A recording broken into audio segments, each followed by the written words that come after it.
نستعينه ونستغفره ونعوذ به من شرور أنفسنا ومن سيئات أعمالنا من يهده الله فلا مضل له ومن يضلل فلا هادي له أشهد أن لا إله إلا الله وحده لا شريك له وأشهد أن محمدا عبده ورسوله الكريم اللهم صل وسلم على نبينا وسيدنا المصطفى محمد وعلى آله وأصحابه أجمعين أما بعد رب اشرح لي صدري ويسر لي أمري واحلل عقدة من لساني يفقهوا قولي.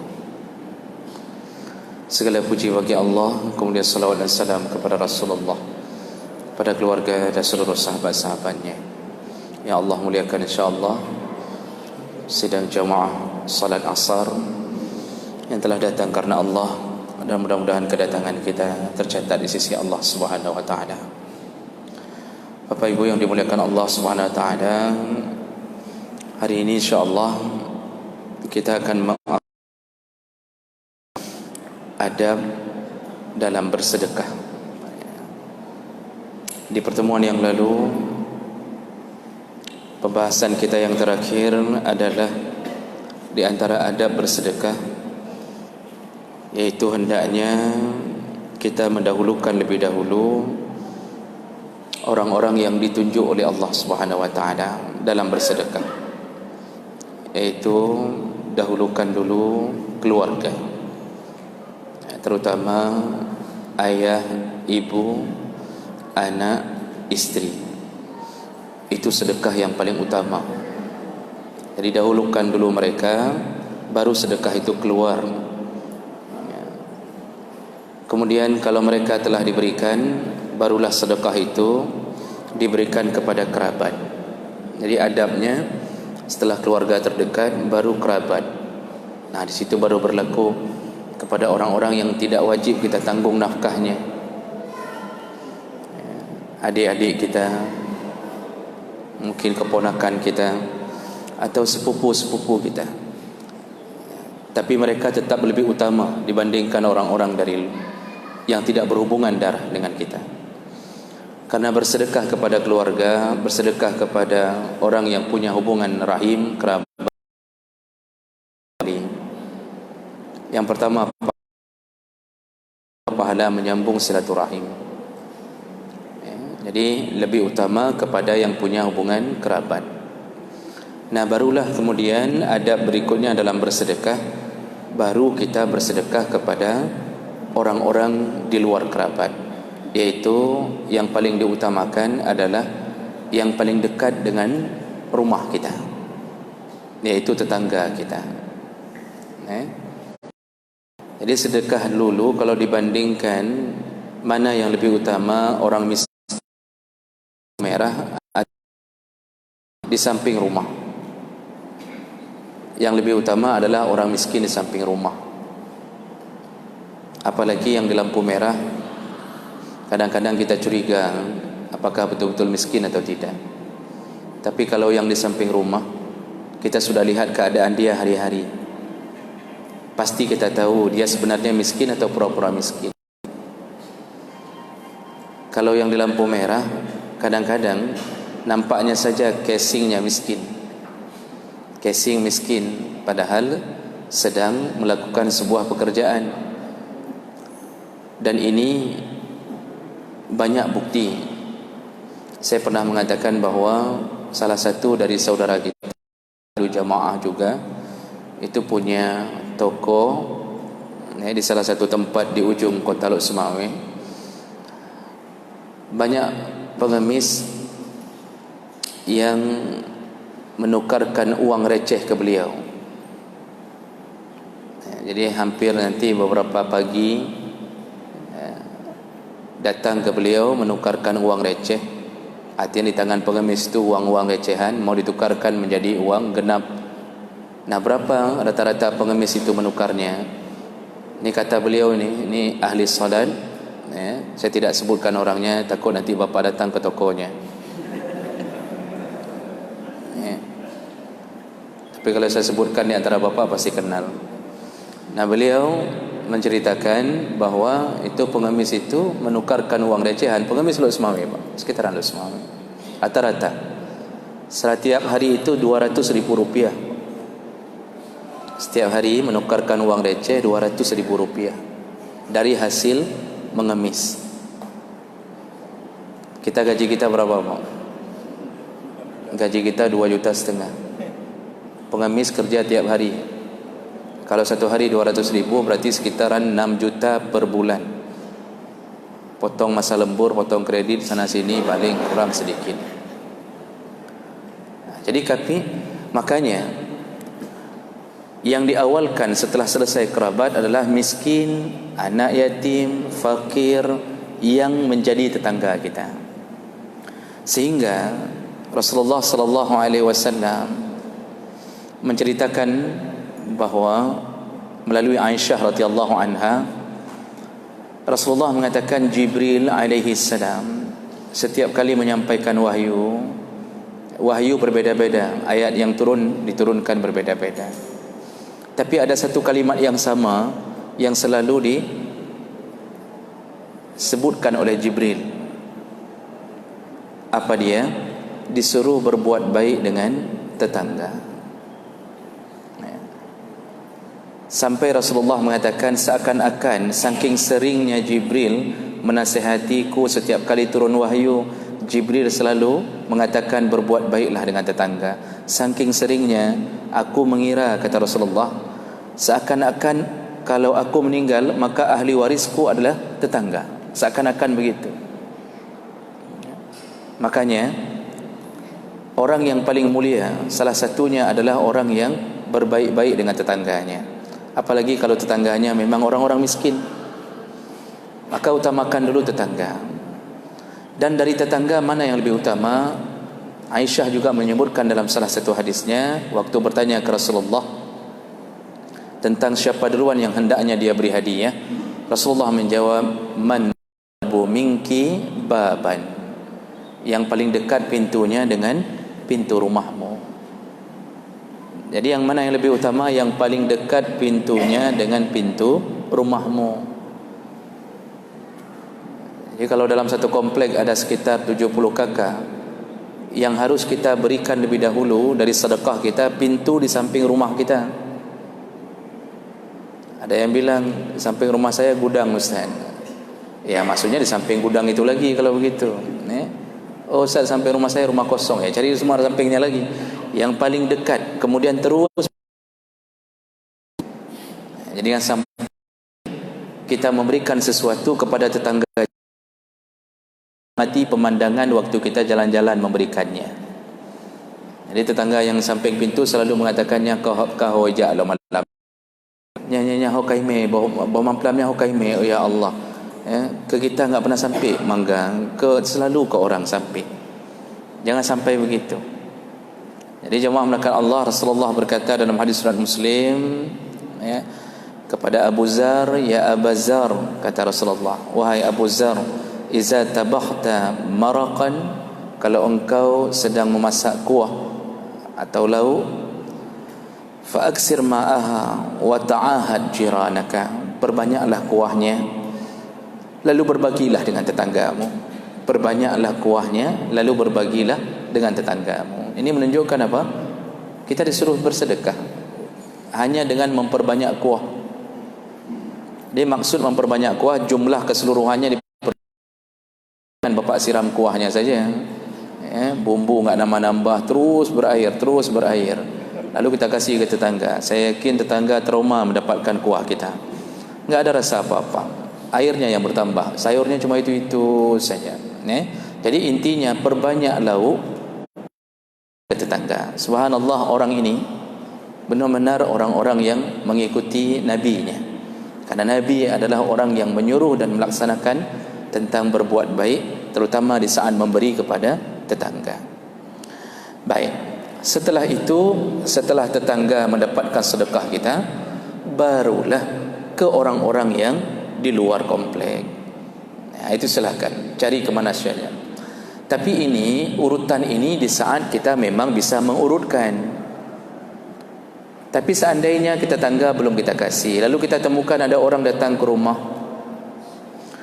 memohon sesuatu, bukan bermakna kita harus mengatakan mohon maaf ya, tetangga saya belum dapat, kata ustaz tetangga dulu baru kamu. Bukan begitu, Pak. Berikan saja kalau memang sudah orang itu datang dan membutuhkan. Jadi ini urutannya yang lebih utama. Bukan bermakna tidak boleh orang luar dulu ya, boleh, tapi lebih utama kalau kita bisa mengatur, utamakan sesuai dengan aturan yang diatur oleh Nabi sallallahu alaihi wasallam.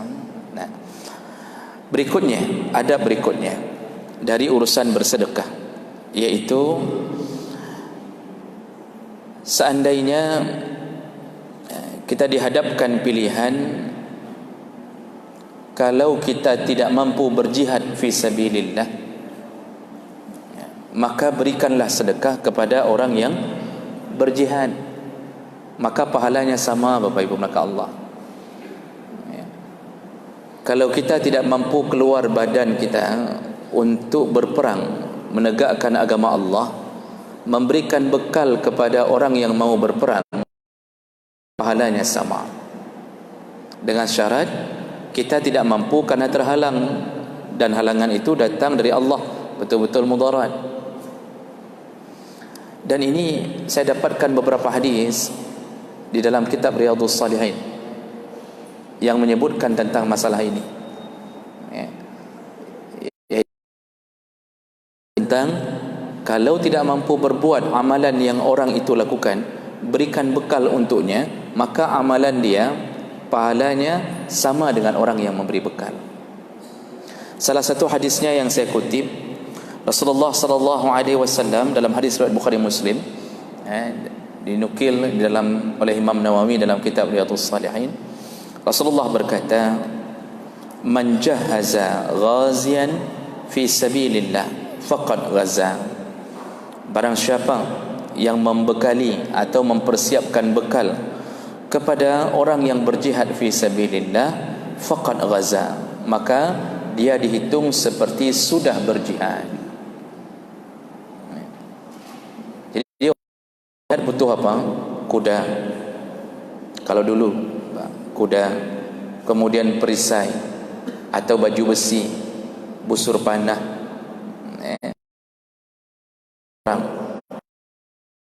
dan perbekalan. Akan bekal kepada orang yang mau berperang di saat kita tidak mampu atau terhalang untuk berperang. Datangnya dari Allah.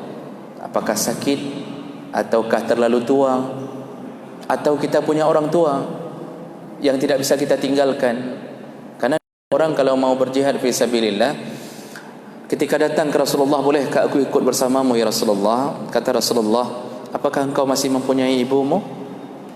Masih ya Rasulullah. Engkau masih punya ayahmu? Masih ya Rasulullah. Apakah mereka sudah tua? Benar ya Rasulullah.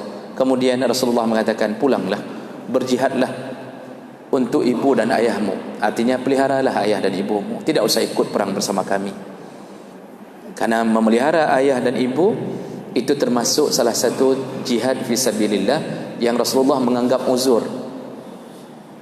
Dalam hadis yang lain, ada beberapa hadis yang menyebutkan itu. Dalam hadis yang lain, salah seorang bertanya ke Rasulullah, bolehkah aku ikut perang bersamamu ya Rasulullah?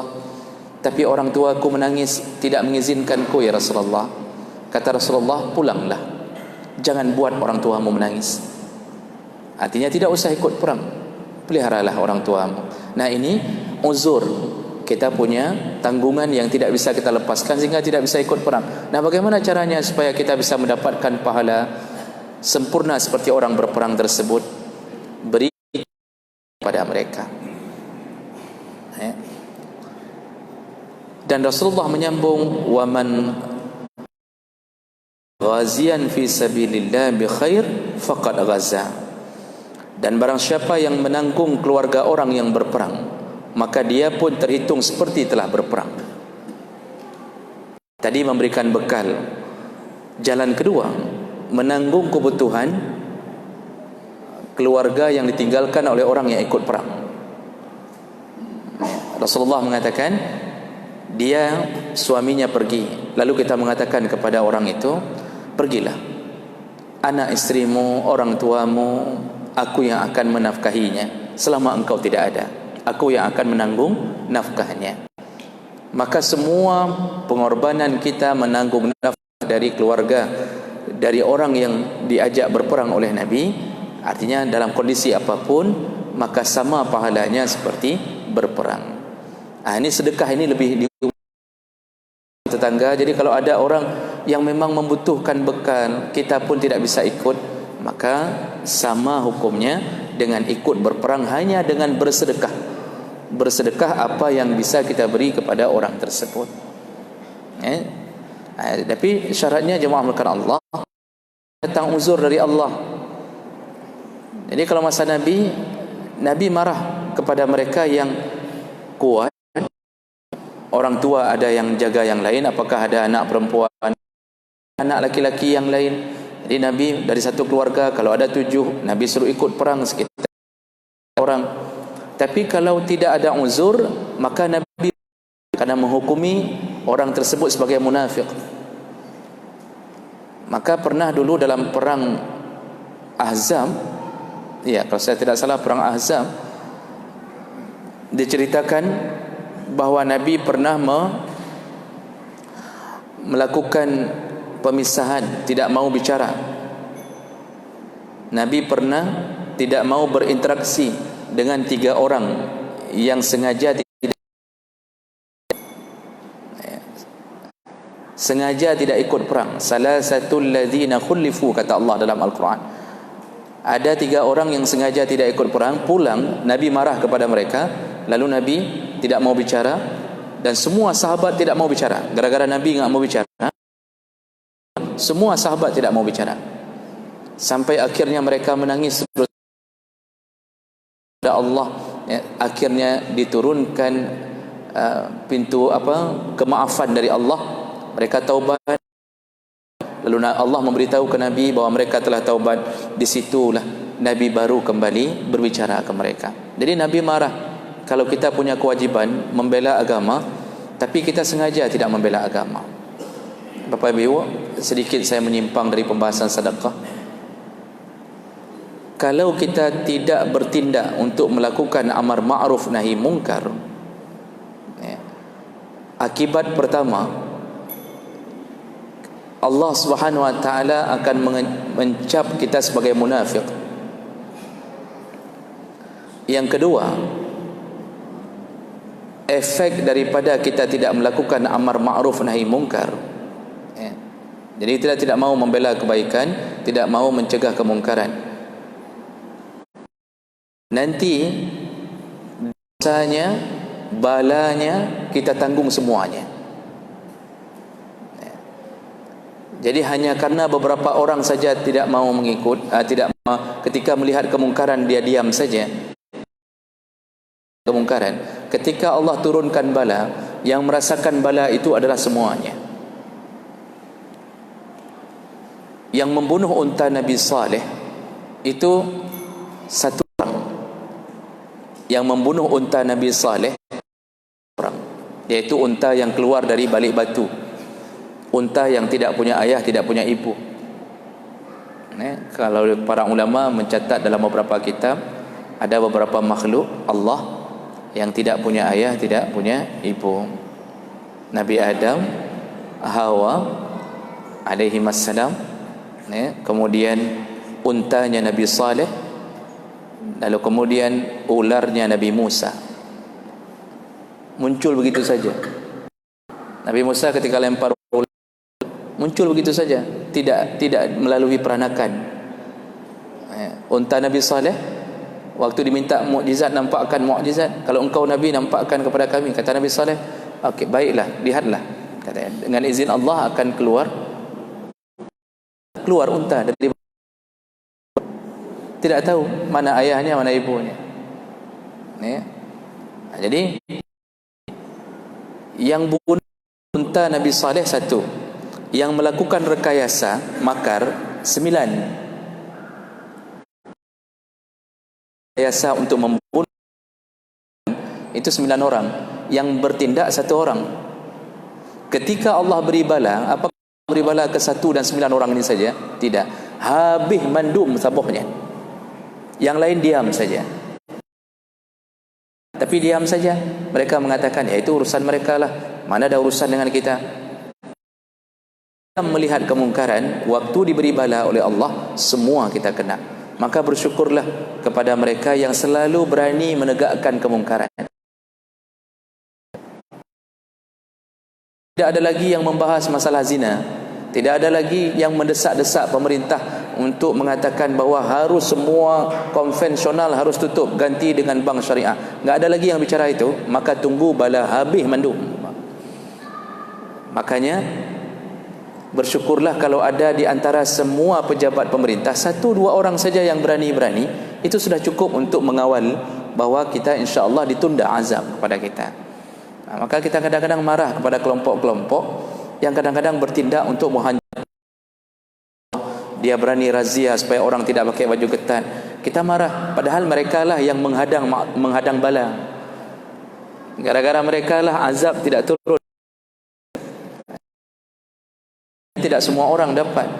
Enggak semua orang berani bicara masalah riba, masalah zina. Kenapa? Bagaimana dia berani bicara masalah riba? Dia sendiri salah satu nasabah riba. Tidak semua ustaz, tidak semua tengku berani bertindak langsung ke lapangan. Di atas mimbar okey, masya-Allah, tangan tergenggam, jihad fisabilillah. Keluar dari masjid berani ke kedai kopi ngajak orang yang tidak solat? Tidak berani. Ada yang berani ikut minum kopi di sana. Maka perlu mental untuk menegakkan amar ma'ruf. Jadi intinya bahawa kalau kita tidak mampu berjuang menegakkan amar ma'ruf, beri bekal kepada orang yang berjuang. Kasih bekal, bukan ditangkap-tangkap. Dikasih bekal. Bagus. Kalian pokoknya langsung lanjut saja. Semua makanan saya tanggung selama kalian berjuang. Pokoknya anak-anak saya beri beasiswa. Berjuang saja. Saya sudah tidak mampu lagi. Itu dapat pahala perjuangan yang mereka lakukan. Jadi begitu juga apa Allah.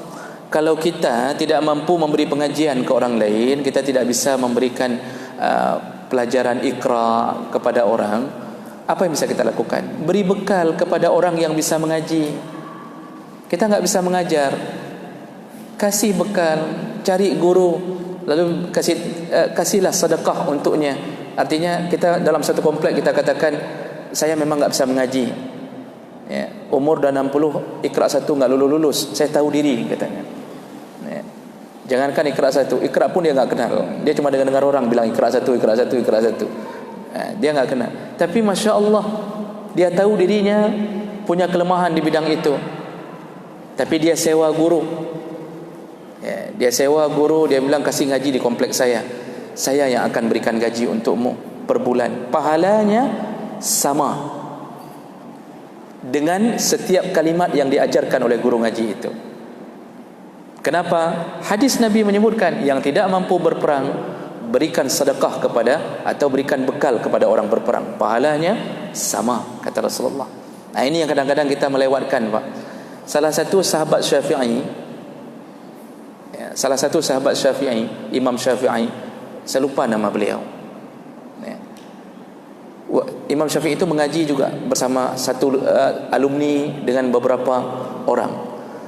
Sahabat beliau ada yang tidak mampu seperti Imam Syafi'i. Kita kan dalam ruangan, dalam lokal saja kan macam-macam model kita, Pak. Ada yang ranking 1, ada yang ranking 41. Yang ranking 41 ni enggak bisa, sama sekali enggak nangkap. Disuruh hafal 1 ayat bisa berkeringat, 2 ayat pingsan.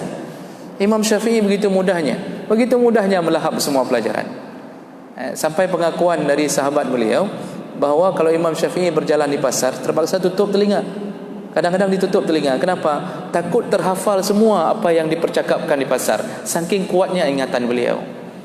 Makanya Muwatta Imam Malik beliau bisa hafal dan hanya dalam hitungan beberapa minggu. Ada yang mengatakan bahkan hitungan berapa hari.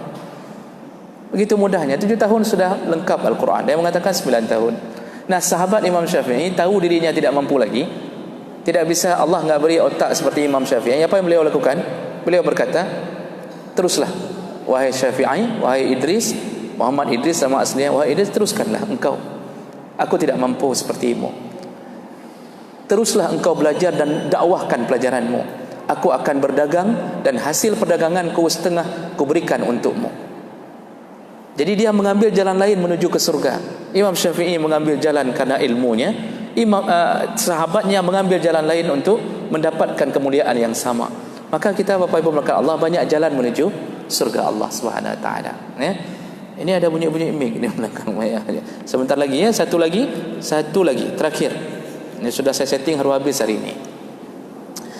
Sudah, jadi itu adab bersedekah, beri sedekah untuk menjadi bekal. Nah, kemudian yang terakhir, adab yang terakhir ini sengaja di ujung, yaitu adamu ibtal as-sadaqah bil manni wal adza. Kalau sudah bersedekah, jangan batalkan sedekahmu dengan dua perkara. Yang pertama bil manni, yaitu menyebut-nyebut kembali pemberianmu. Ya.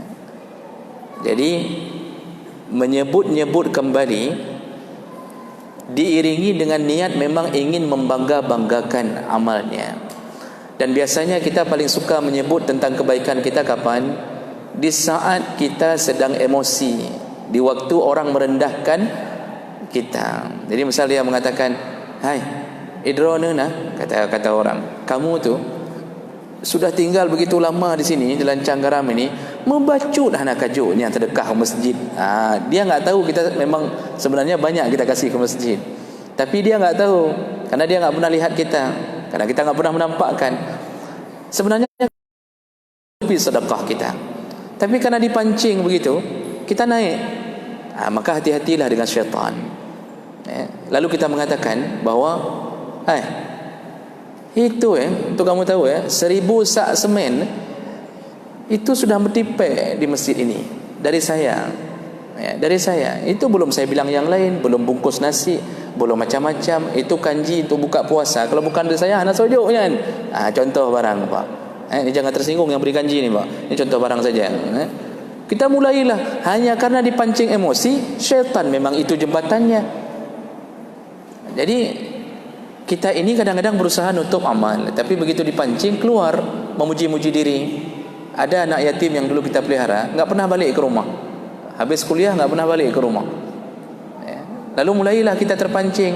Begitu ketemu sekali, kita katakan bahawa kamu dulu yang pelihara kamu saya. Sekarang ke rumah pun kamu tidak mau pergi. Itu yang bayar SPP kamu siapa? Yang hidupkan kamu siapa? Habis mulai bil manni. Semenjak menyebut-nyebut itu, maka berapa puluh juta telah kita keluarkan. Allah hapus sekaligus. Allah hapus sekaligus. Dan semoga masuk surga dengan sedekah kita. Saya pernah pelihara anak yatim, saya pernah bangun masjid. Padahal begitu kita menyebutnya dengan niat memang ingin membanggakannya, Allah hapuskan sekaligus semuanya. Tidak ada lagi dalam catatan amal. Itu amalan pertama, pembatal pahala sedekah. Yang kedua, wal adza, wala tubtilu sadaqatikum bil manni wal adza, yaitu sambil memberi sedekah sambil menyakiti orang yang menerima sedekah. Kita kasih nih kepada ini untuk hari raya 200,000. Jaga-jaga diri. Nyan bedeh le rumah long nyo kasih nyo 3. Kita kasih, Pak, tapi kita sakiti. Atau kita bilang, ni 200,000, tahu-tahu diri yang bro di rumah saya, di depan rumah saya, sekali-sekali ambil, jangan lewat-lewat aja. Ini ambil 200,000 nih. Ini bahasa menyakiti, batal pahala sedekah, hilang pahalanya. Kalau beri ikhlas, jangan bilang apa-apa. Nah, baik. Sebelum mic berbunyi di samping saya berhenti lebih dahulu. Hari ini enggak ada Ustaz Farur. Masya Allah. Pasti sudah dipesankan oleh Ustaz Farur, Pak. Jaga-jaga.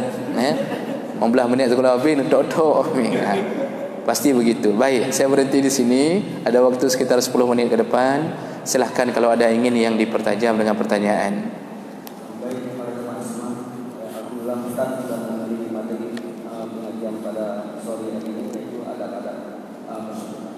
Mungkin Ustaz dari kami langsung seperti Ustaz sampaikan tadi, terutama kita bersedekah untuk keluarga kita, kemudian saudara-saudara kita, baik orang tua kita atau adik ataupun abang kita, kemudian tetangga kita, baik kiri maupun kanan. Ustaz, kami ingin bertanya, ada tetangga kita yang sebelah kanan alhamdulillah apa yang kita kasih dia terima dengan ikhlas, kemudian yang jalur kiri memang sesuai dengan jalur kiri, apapun yang kita buat dia selalu memakai langsung aman. Apapun yang kita kasih kita tidak ada sempurna, macam ada yang itu bagaimana Ustaz kita mengerti yang kita kasih kiri dengan memakai langsung. Terima kasih. Assalamualaikum warahmatullahi wabarakatuh. Waalaikumsalam warahmatullahi. Satu lagi mungkin.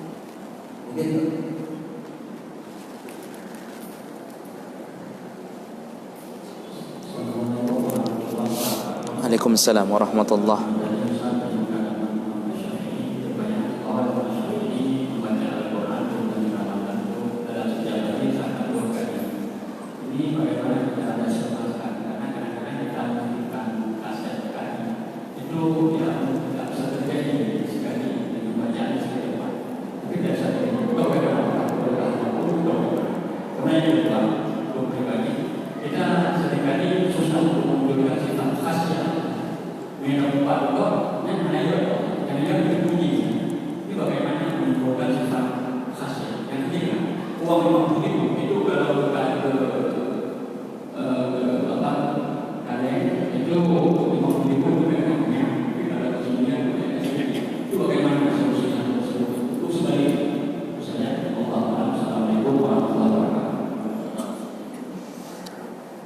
Waalaikumsalam warahmatullahi wabarakatuh. Terima kasih banyak atas pertanyaannya.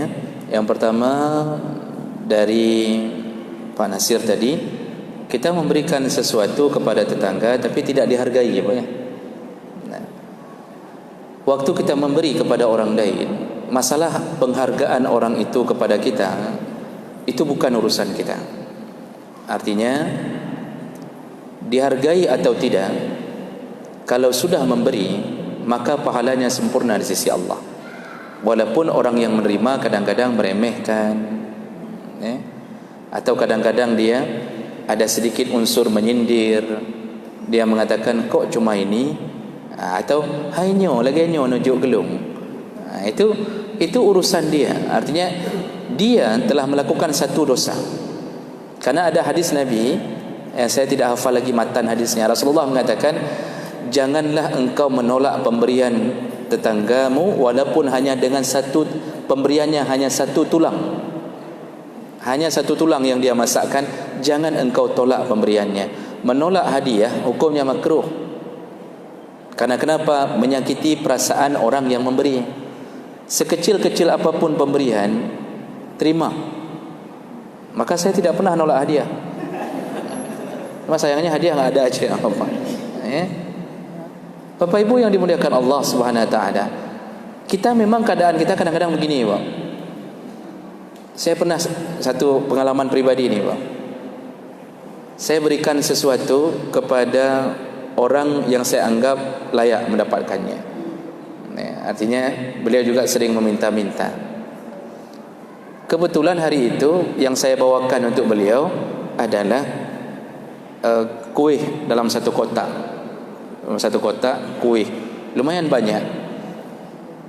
Begitu saya kasih dengan plastik, mungkin beliau melihat bukan uang dan beliau tidak menebak apa isinya. Keluar kalimat dari orang ini, apa katanya? Menyonyo. Kata beliau, kalau ini kasih, nggak usah kasih ke saya. Beliau tidak buka isinya, padahal di dalamnya kuih mahal-mahal. Langsung ditolak. Jadi saya begitu dengar itu, ya saya tidak beri lagi karena beliau sudah dalam keadaan begitu. Tapi di saat itu ternyata di tempat lain beliau mengemis. Jadi mungkin karena merasa beliau ini kuih, ini mungkin apa, ini enggak penting. Intinya perbuatan seperti itu tidak baik. Sekecil apapun pemberian hadiah dari orang terima. Jadi jangan merasa hebat waktu kita mengatakan, saya mohon maaf ya, saya enggak terima sedekah, mohon maaf. Itu bukan hebat. Makanya coba baca urusan dalam bab akikah, Tidak ada satu pun dalam bab akikah yang mengatakan berdosa kalau terima hadiah. Tidak ada. Kalau sudah dibawa, terima. Kalau mau tidak dibawa, dari awal waktu ngundang akikah bilang, ini akikah, bawa diri saja, jangan bawa apa-apa. Tapi kalau dia datang, lalu dia datang dengan beras, datang dengan pisang, dia datang dengan apapun untuk anak kita, terima, jangan ditolak, karena akan menyakitkan perasaannya. Jadi jangan sampai tulak-tulak cerun. Jangan sampai hana lu terima. Kadang-kadang di depan orang ramai kita hana lu terima, sampai dia malu sekali untuk membawa pulang kembali apa yang dia beri. Nah, jadi masalah tetangga itu tidak menghargai pemberian kita, itu bukan urusan kita. Yang penting beri, kita sempurna pahala walaupun penerimaan macam-macam. Kemudian pertanyaan kedua dari Gure Luntuan, itu tentang Imam Syafi'i. Ada yang mengatakan 2 kali khatam. Saya tidak pernah baca yang 2 kali khatam. Yang pernah saya baca dalam kitab Siyar Alamin Nubala, keterangan Imam Zahabi, salah satu ulama Syafi'i, mengatakan Imam Syafi'i 40 kali khatam.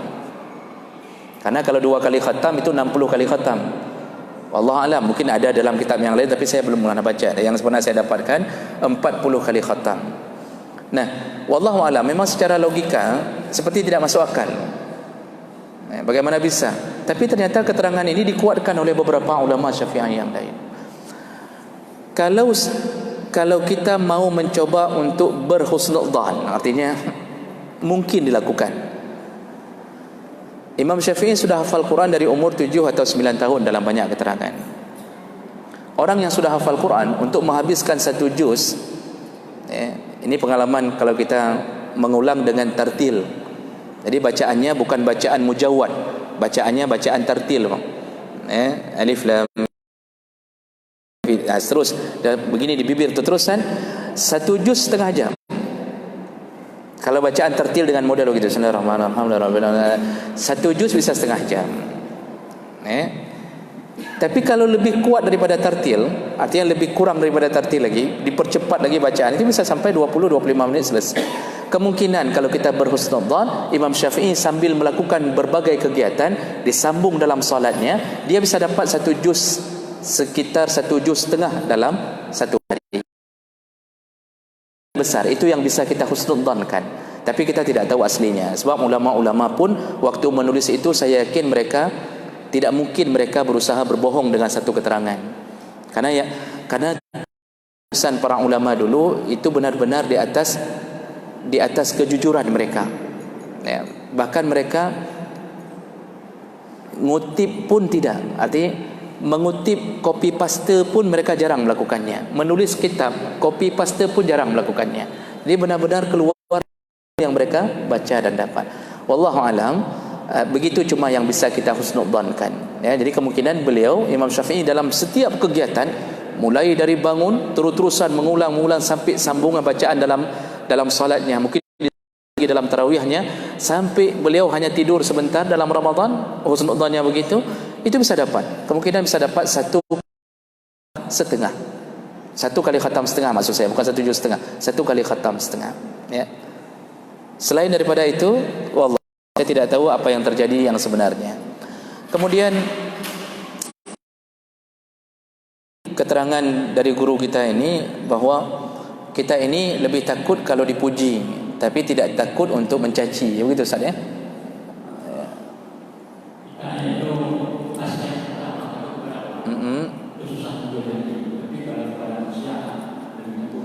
Oh iya. Iya. Baik, memang itu sebuah hal fenomena. Kita lebih manusia dibandingkan takut kepada Allah.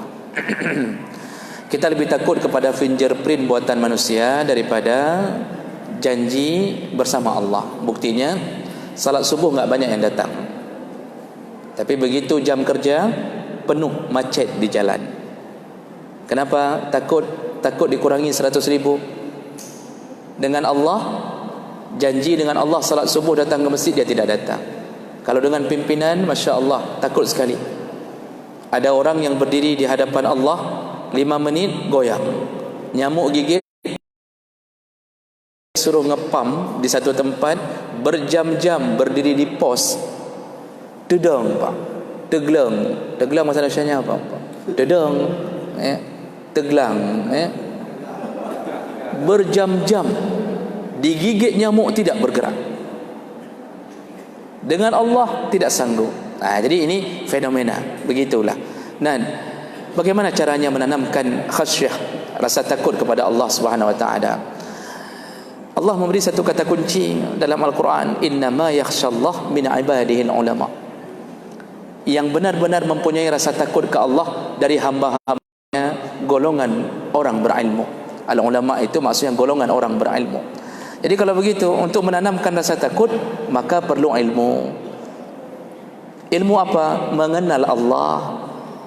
Pahami dulu siapa Allah. Tanamkan akidah kita ini semuanya nanti kembali ke Allah. Makanya kalimat Allah, wa ilaina turja'un, wa ilaina turja'un, kepada kamilah engkau kembali. Maksudnya kembali untuk apa? Tanggungjawab. Melakukan maksiat diterang-terangan atau sembunyi-sembunyi, wa ilaina turja'un, kepada kamilah engkau kembali. Tanggungjawab.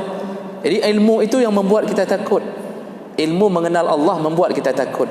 Jadi kita merasa ihsan. Anta abudallah ka'annaka tarahu fa in lam takun tarahu fa innahu yarak. Orang kalau sudah kenal Allah, dia merasa sifat ihsan pada dirinya.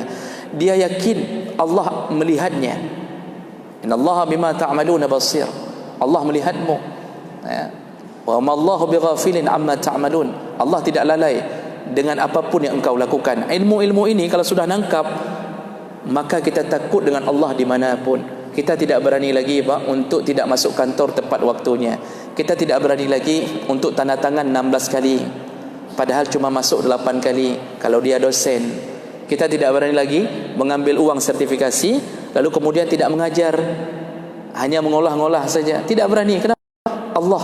Kita takut Allah melihat. Kita takut dengan ancaman Allah yang bernama neraka.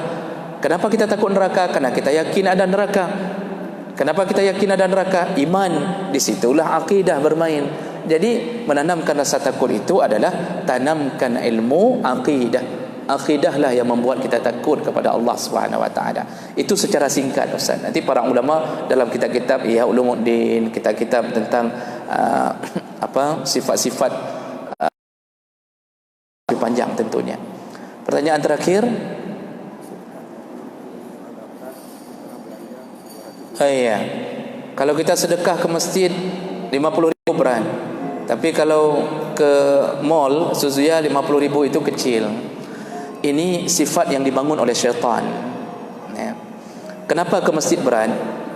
Karena kita melawan dua perkara, nafsu dan syaitan. Jadi dalam usaha memerangi dua perkara inilah kita kadang-kadang kalah. Jadi syaitan itu selalu mengiming-imingi kita dengan kemiskinan. Syaitan itu menakut-nakuti kita dengan fakir.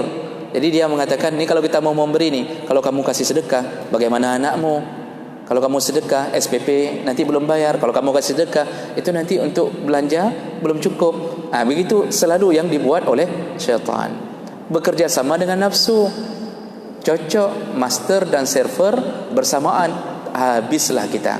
Makanya yang keluar ke masjid 1.000, 2.000, tapi kalau belanja 100.000, 200.000. Nah, kenapa waktu di Suzuya tidak diganggu oleh syaitan? Kenapa waktu ke mall tidak diganggu? Karena memang menghabiskan harta bukan pada tempatnya, itu memang gaya syaitan. Ngapain dia ganggu? Malah dia beri semangat. Kapu habis laju. Itu apalagi kalau belanja, kamu nanti ada poinnya. Nanti kalau poin dah terkumpul sekitar 2.500 poin, bisa dapat rice cooker. Kau Ustaz tahu, saya belum sampai poinnya. Jadi Nyan but jin cik memang dipanas-panasi. Ayo belanja banyak-banyak, ayo terus lanjutkan. Ketika dengan masjid tidak berani kasih. Ini kenapa syaitan menjatuhkan kita. Padahal ketika kata syaitan, ana bari'um mimma ta'malun, aku berlepas tangan dengan apa yang kau lakukan. Dulu kita create pelit, yang ngajak syaitan. Waktu bertemu dengan syaitan yang ngajak itu di akhirat, syaitan itu mengatakan apa? Aku tidak tanggung jawab ya dengan apa yang kamu lakukan. Saya enggak tanggung jawab. Dia berlepas diri. Berlepas diri dari kita. Padahal dulu dia yang ngajak-ngajak kita. Syaitan mungkin akan mengatakan, yang bangai cikkah, saya enggak nampak kok diikut-ikut.